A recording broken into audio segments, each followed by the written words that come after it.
Hey guys, how's it going? I'm I'm really tired, so I'm gonna try and make this really short today. I have always been a really big fan of the movie Wreck-It Ralph. I used to love the movie. I used to be able to quote any line from the movie, basically. And I noticed, however, recently, the second Wreck-It Ralph movie is a complete antithesis to the first movie. The first Wreck-It Ralph movie is all about coming to terms with part of yourself that isn't easy to accept and that you have no control over.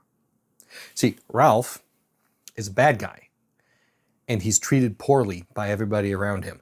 And this results in him leaving and running away from his responsibilities and who he's really meant to be. Right? They call this going turbo. And the name Going Turbo is born out of this event that occurred in their arcade, where somebody was discontent with their life because they were getting replaced, and they ended up trying to run away from who they were and take a place in another world, another reality, another way of life, and ended up getting his game deleted and thrown away, and this other game getting thrown away. Right? It's this message of trying to be something you're not can result in harming yourself and those around you. And so we need to be able to find peace in being who we are. This is so beautifully summarized in the Bad Anonymous meeting in their mantra, their creed, whatever it is, where they all say, I am bad and that's good. I will never be good and that's not bad. Right? What they're really saying is, here's this thing about me, and I have to acknowledge that it's not a bad thing. It can be okay. And I'm never going to be this other way that I wish I was. And that can be okay too. And then the clincher line of the whole thing is, there is no one I would rather be than me. What Bad Anonymous is trying to do, and what they're trying to explain to Ralph in this scene, is people might think of you one way. They might treat you poorly. They might see you as something so simple. But what's important is for you to be true to who you are. And sometimes being true to who you are means accepting parts of yourself that you're not okay with.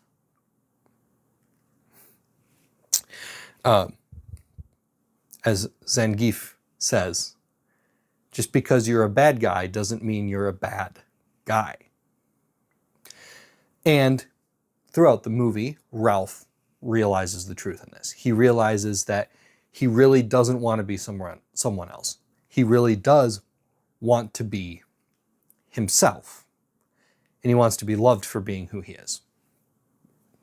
And he's seen the problems he's created for, of course,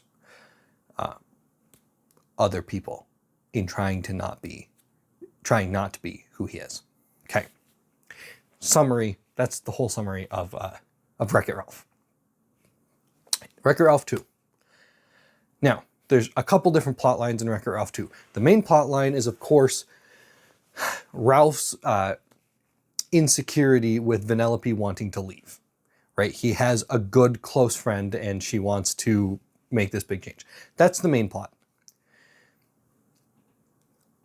However, the plot with why Vanellope wants to leave is the same plot as Wreck-It Ralph, the first movie, just inverted.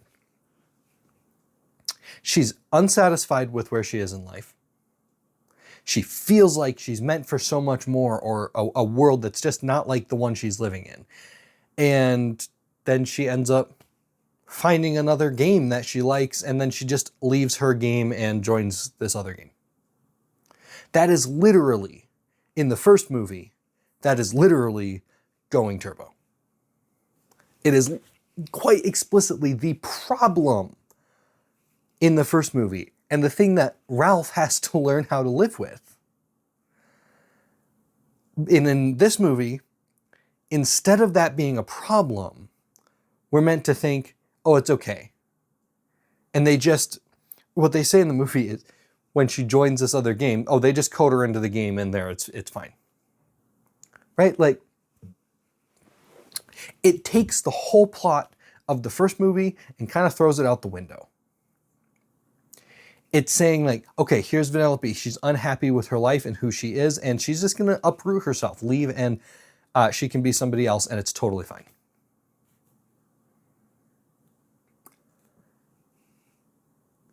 I'm not going to say there isn't a good message in this movie of some way or some kind.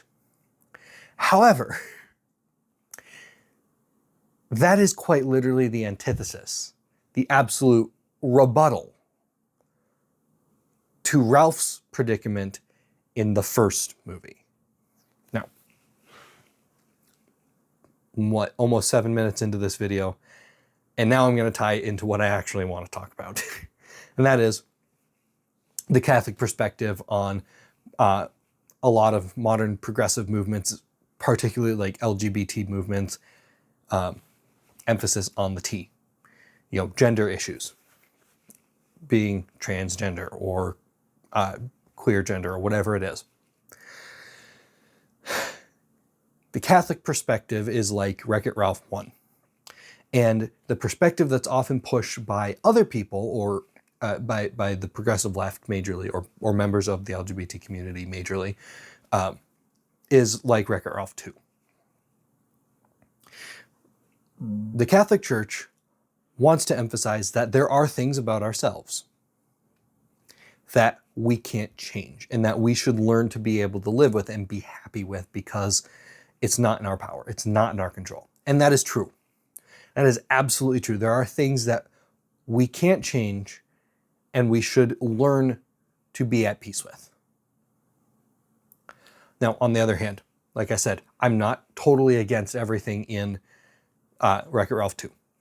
I have problems from a writing perspective and how they wrote came up with solutions to the problems that were established in the first movie. There are problems I have with how they wrote around that. But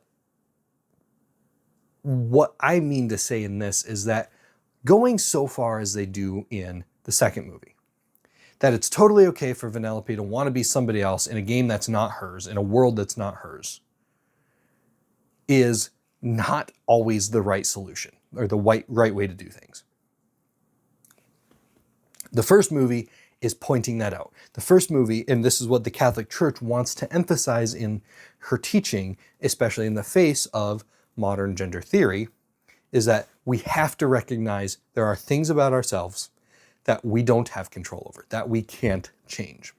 That's not to say that expressing our own identity is a bad thing or anything like that. That is a very good thing. But the church does want us to be able to acknowledge both in a healthy proportion between each, right? That there are things we can't control. And to be able to be at peace with those things. Hey guys, thank you so much for watching this video. It was a really rambly one. I'm sorry about that, but thank you so much for watching it. If you liked, please give it a like. I'd love to see your thoughts, questions, comments, concerns, anything. So please throw those in the comments box down below. I try to read and respond to every single comment that I can. And if you want to see more of these videos, please do hit the subscribe button. That way I will show up in your feed anytime I upload a new video. Thank you so much for watching. God bless.